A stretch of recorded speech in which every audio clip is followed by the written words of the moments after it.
Hi, this is Trustee Dan Calandriello with Police Chief Tim McCarthy at the National Night Out Against Crime.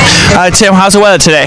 Well, the weather's a lot better than it usually is on this night. It's usually been 90 degrees plus, and it's absolutely beautiful night out here this evening, and a lot of folks came out to enjoy the different displays and the different community outreach organizations that are here. So it's a success. Tim, can you talk about some things that the Orland Park Police Department does to go out to the community, do some proactive policing? Well, certainly this is National Night Out is our biggest event of the year. But we have our Police in the Park programs where we go to 4 or 5 different parks. We have our beat meetings every year. We have our officers on bike patrol, one of many of the community policing programs we have to try to find out from the residents what concerns they have, and especially any issues they have with criminal activity in their neighborhoods. So all these different programs allow us to do our job better by getting information and input from the residents. Great. Well, thank you very much, and have a good day, all right? Thank you, Dan. Thanks.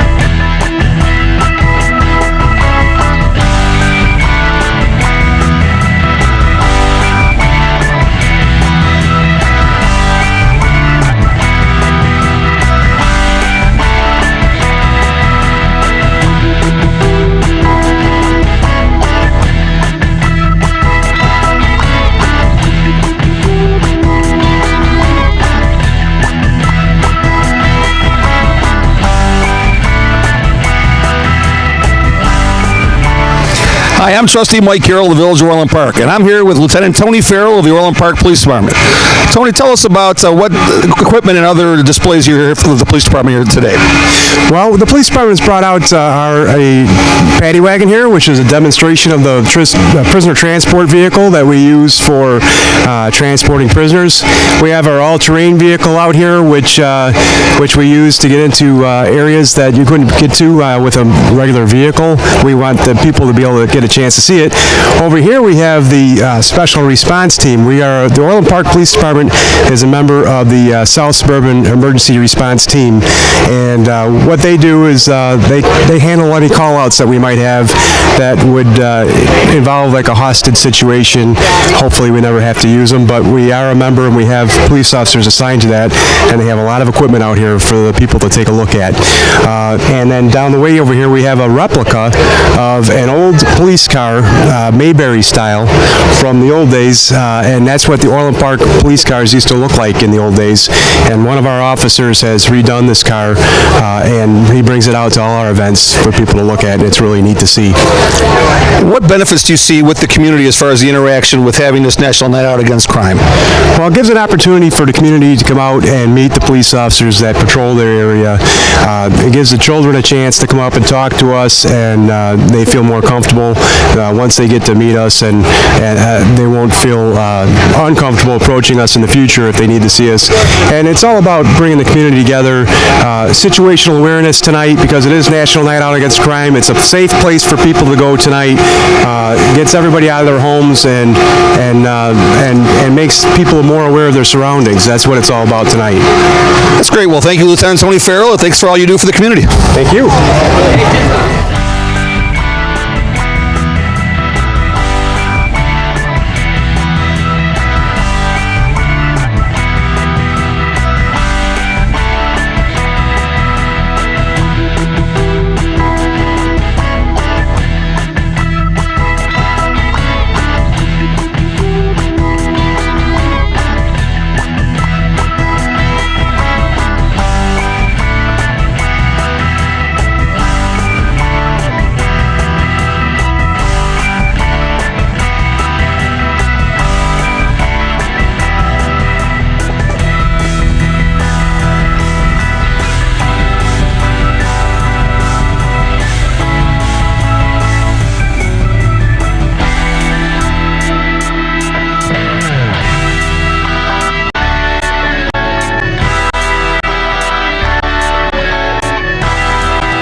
Hello, this is Trustee Dan Calandriello with Officer Sanchez, who's with the Bike Patrol at Orland Park Police Department. Why don't you just talk about a little bit about the bike?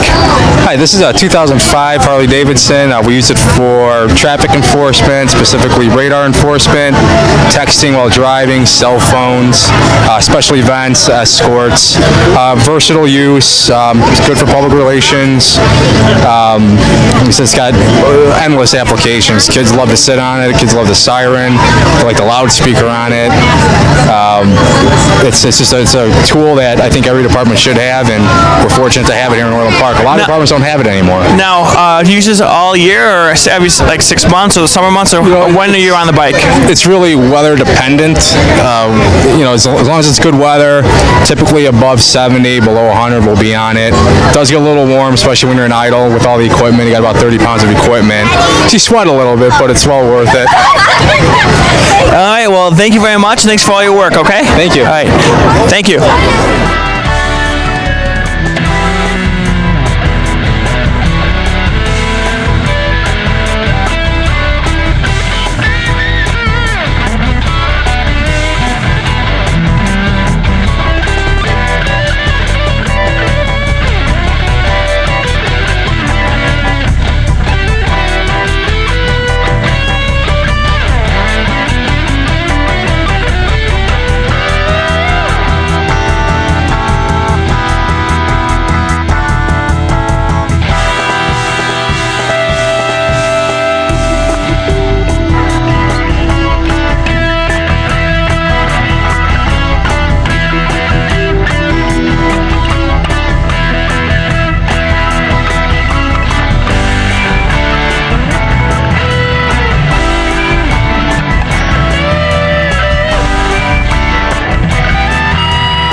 I'm here with Officer Chris Lacerdo of the Orland Park Police Department inside one of the fully equipped squad cars. So Chris, why don't you tell us about what we have in here? Well, what we have here is a brand new, fantastic Dell computer. This is what we'll run plates on, write reports on, crash reports, everything that we need throughout a shift. Also inside we have our radio. It's not on currently.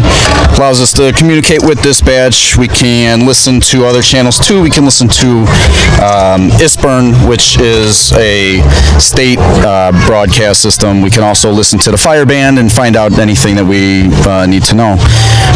Over here we then have the radio, or the siren box, where we can turn the lights on, activate our lights, put down the alley lights to better illuminate at nighttime, and of course the air horn and get people to move out of the way if we need to go to it's a hot call. We also have the directionals in the back. We just want to turn that on for directing traffic. And then we have our microphone charger. There's no microphone in here currently, but we'll charge it and it syncs it to the computer. And when we make our traffic stops or we make citizen contacts, it'll record the whole thing along with our camera system. As far as the weapon mounting we have behind you, what do we have there? We have a shotgun / rifle rack behind us, right above our head. And then behind us right here is our printer. So if we need to print out citations, warnings, traffic reports, we can do that in the car. So we're basically, we can do anything we really need to for our job in this car. And in the patrol division where you work, what besides the Ford sedans, what else are we using? We have a couple sport utility vehicles. The supervisors drive Tahoes, which are complete with other weapons that we might need or tools for miscellaneous responsibilities that we have. And this time of year, you're sometimes on two wheels as well, correct? Yes, I am. Yes, we are. We're on two wheels. 4 of us are on bike patrol currently for 3 months, June, July, and August, and it's a welcome reprieve from the car. All right, well, thank you for coming out today. Thanks for your time, and thanks for all you do for the community. Absolutely, my pleasure.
Hi, I'm here with Officer Hosinger of the South Suburban Emergency Task Force.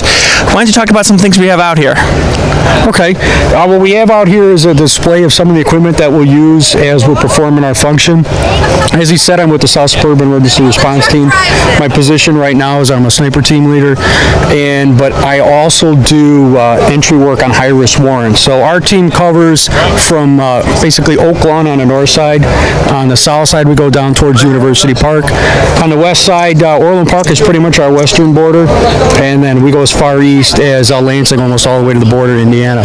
So we do high-risk warrants, and as well as hostage barricades or armed robberies and stuff where the people have barricaded themselves up.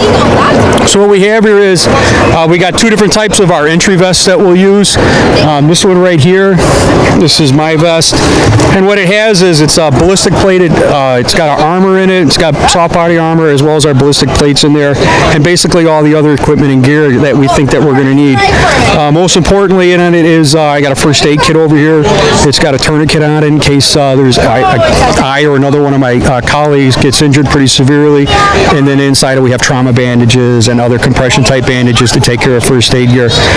Extra magazines. Everybody can always use a multi-tool because you never know when you're going to have to use screwdrivers or pliers for anything. So the entry vests are pretty much the same in that they have all the basic equipment and gear on it. One thing I'll show you on this one over here is on the back here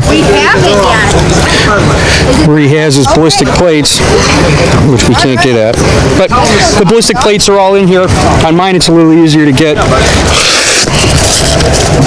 What do you say? These are rifle-rated plates that will stop up to 308 or 7.62 millimeter bullets. So that helps us out as far as in case something happens. Now, how heavy is one of these vests? One of the vests? The vest can weigh something up like 20, 30 pounds, just depending on how much gear that you have on it. So it kind of all varies as far as if you have one of the newer ballistic plates on here, they weigh a lot less. Because with everything that comes around, the more and more you get into it, the things there's improvements in manufacturing and in products. So right now they're pretty light. They don't weigh more than 2-3 pounds a piece. What are some other things you got here? Just about everybody has their own type of equipment belt that they'll carry on them. In this case, this one has a holster for his pistol, which has a light on it. He's got a magazine pouch over here. He's got another magazine pouch over here. And then on this is his gas mask. So in case they deploy OC or Oleander capsule gas or CS or CN type gas. And the gas masks will pretty much look just like this. The only thing it's missing on this side, there'd be a canister that would be the filter, which would filter out all the gas. Then, since I'm a member of the sniper team, over here I got my pack that I'll carry out with me, and in this has basically everything that I would need to deploy with. In the center here is a tripod. It's very similar to a camera tripod, like a photographer would have, but instead this one has an attachment up here on the very top. Why? Because they have to with a saddle on it, basically, for lack of a better term. Or I could set my rifle in here, put it in there, it locks it in nice and secure, and I can actually step away from my rifle when I get tired because I've been looking through the scope for a long time. When I come back right back on the rifle, I'm right back on my target, and it makes it a little easier for me. And then in here also, I have some first aid kit in here. I'll carry some water out with me, some food, because we're usually out for hours at a time, so we just want to make sure that we carry out whatever we need, and just in case we might need it. Now, can you talk about the task force? Who makes it up? I know you're an Orland Park police officer full-time and kind of a special assignment. But does every other department have it, or how does that work? Well, the way that works is every department that's within our multi-jurisdictional team has options of how they can do that. They can kind of say, we want to be a member of the South Suburban Response Team, but we don't have manpower that we can support. So they'll support us with financial-wise. So they'll give a donation for a year, and then they just re-up every year that they want to be part of the jurisdictional force there. Great. Well, thank you very much. This is again Trustee Dan Calandriello out of the Night Out Against Crime. Thank you.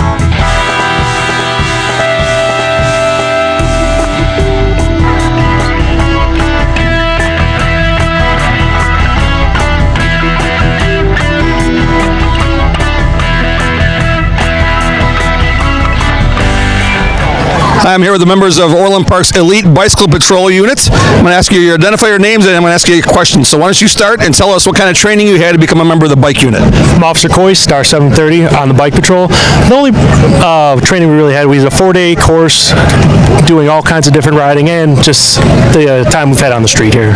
Okay. And officer, please tell us your name and what your regular duties in the bike patrol consist of. Officer Eppolito.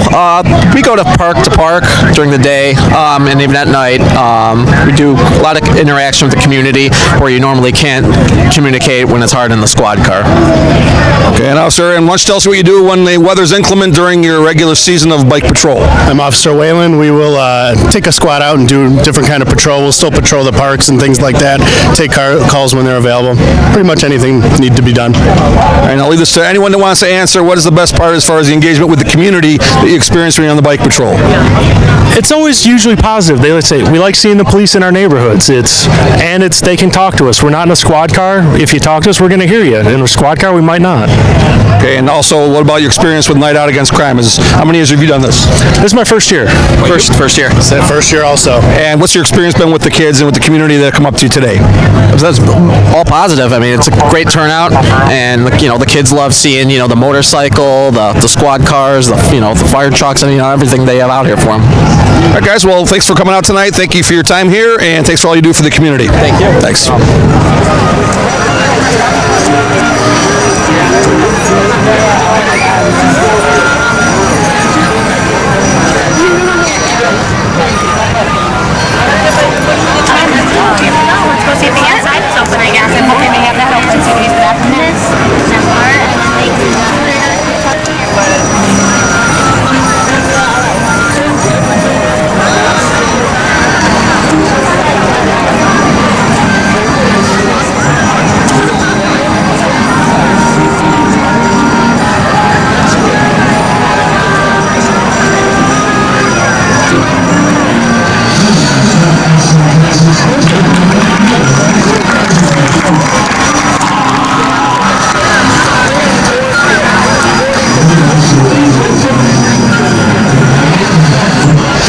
Hi, I'm here with Officer Bill Dugan of the Orland Park Police Department, and we're here with his antique squad car. So, Bill, why don't you tell us about this car?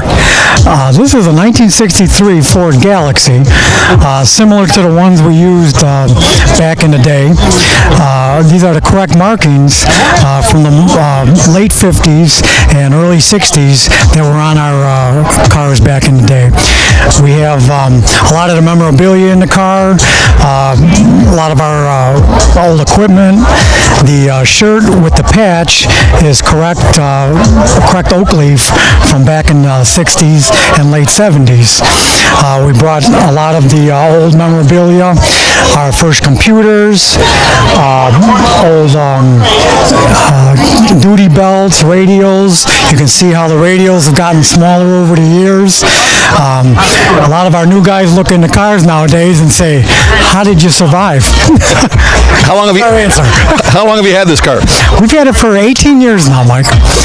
And how long did it take you to accumulate all that memorabilia, the belts and the pictures and everything? We probably into 12 or 13 years it took it. As the people stop by and look at the car, they say, "Hey, my dad's got one of them old pictures of it," and we start accumulating stuff over the years, and it just works out good where people in the community just step in and give us all kinds of stuff. We just accumulated a lot of the old pictures of the town from the early 70s, and so we got them on display now too. It seems like it's a big hit with the kids, and thank you for bringing it out. Great, thanks a lot, Mike. Appreciate you coming out.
at the National Night Out 2015 in the Village of Orland Park. We want to thank you very much for coming. But before that, Mike, what was your favorite part about the event? I like the fact that all the businesses come out, the school districts, community groups, more importantly, the community itself to show support for the police department and kind of show the sense of community that we have throughout the year here in Orland Park.